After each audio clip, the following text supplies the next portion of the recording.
Tonight we're here just pretty much to raise awareness. We know that the war in Syria has been going on for 3 years, almost 3 years now. There's between 100,000 and 130,000 casualties. We know that the war has caused 6 million refugees, both inside and outside of Syria. And the UN estimates about half of the Syrian population, that's 11 million people, will need humanitarian aid. And we want to say, what does this mean? What's behind these statistics? What's behind these numbers? Tonight, we want to bring attention to the Syrian refugee crisis.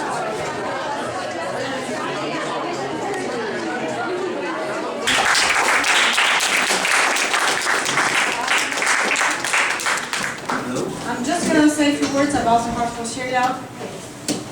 An association, non-profit, registered in Quebec. We don't have any political or religious affiliations. We are 100% volunteering here and there. We started about a year ago. What we do is basically very straightforward. We fundraise in Montreal and other cities. We have many programs inside Syria. We started with milk, blankets, heater, food baskets, education, and also we send a lot of containers towards the region, Lebanon and Turkey and Syria.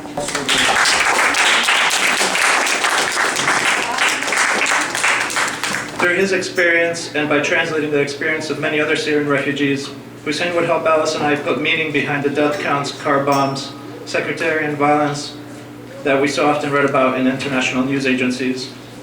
We wanted to interpret the war through our own eyes and come to our own conclusions.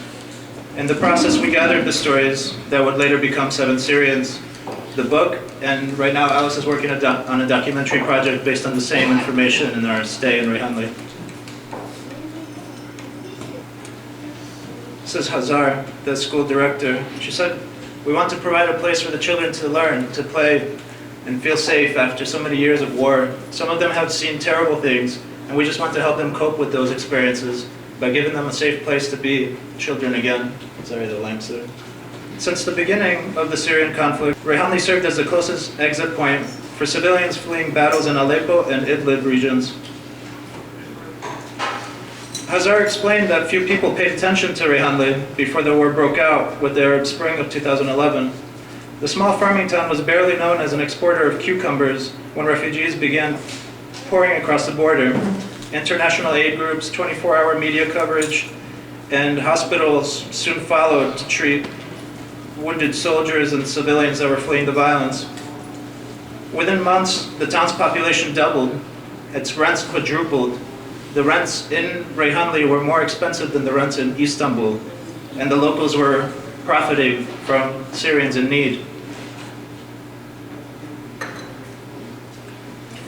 This is a recent UN map, just shows the numbers of Syrian refugees and which places they go. I want to bring special attention to Lebanon. Lebanon is a small country. To have almost 1 million refugees in one state can cause chaos. They do not know what to do. So at certain points you have to say what responsibility does the international community have where the neighboring countries are taking responsibility right now. To complicate matters, children may make up more than half of the total refugee population, only heightening the need for education centers in dense refugee areas like Rehanli. When Al-Salam School opened, Hazar expected about 300 children to enroll. She got 900 within the first week. The school is not designed for 900 children. For many Syrians, the violence didn't begin in 2011.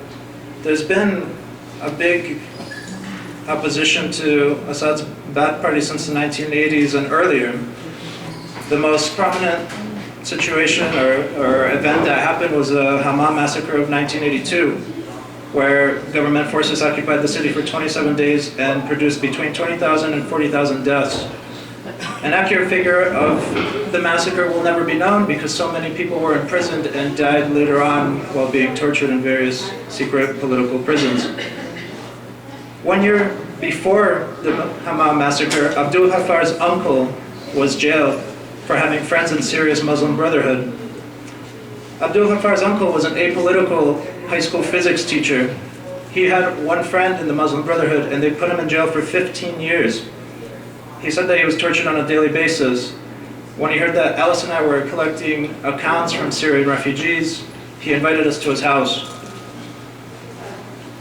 That's him with his 3 sons. He's got several other sons, but they're fighting right now in Syria. His name is Abdurazak Othman. In what became the longest 4 hours of my life, Abdul calmly described every single torture technique the guards inflicted on his body, as Hussein translated in horrific detail. At one point, he even partially removed his pants to show us a gap in his thigh, a missing piece of flesh from his leg, where he was repeatedly beaten with wooden rods over the years.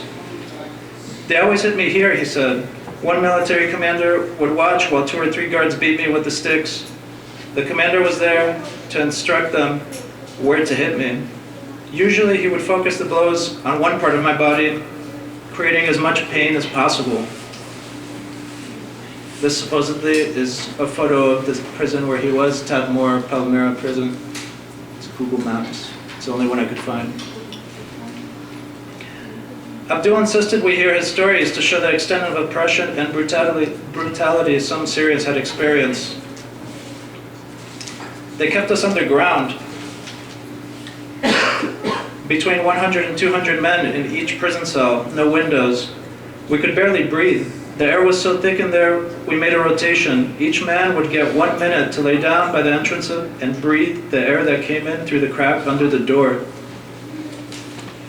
He spent 15 years this way. This was one of many accounts we gathered during our time in Reyhanli. With the help of Hussein and Hazar via Skype, Alice and I interviewed a former soldier that watched his best friend bleed to death in his arms. We spoke with a young woman who fled Syria on foot, crossing desert mountains into Turkey with her family after they had been put on the government watch list.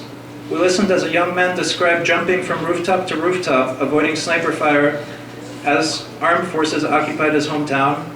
And Hussein himself had spent 45 days in a cave with a broken leg, watching from a distance as his town was destroyed by air raid after air raid.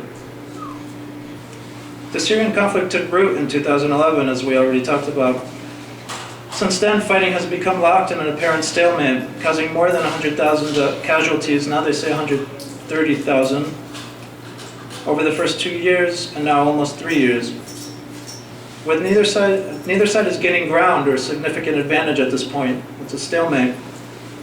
What I'm trying to say here is that regardless of the outcome, it's Syria's youngest generations that will suffer the war's greatest impacts.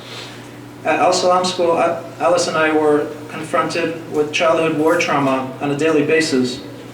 The influence of the war has been too heavy on the smaller children. They're young and they relate everything to violence.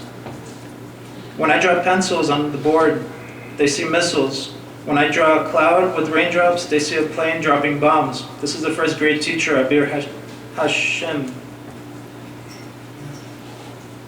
That's her. I'm like any human being, she kept telling us. Maybe I look strong when I stand in front of the classroom, but most of the time I'm trying not to cry. The children tell us so many stories, how their fathers died, how they lost their friends, everything. They're so small. The question remains, where will the Syrian civilians stand when the dust settles? I'd be happy to take any questions, and I'd be happy to open the floor to any discussion if anybody wants to add anything.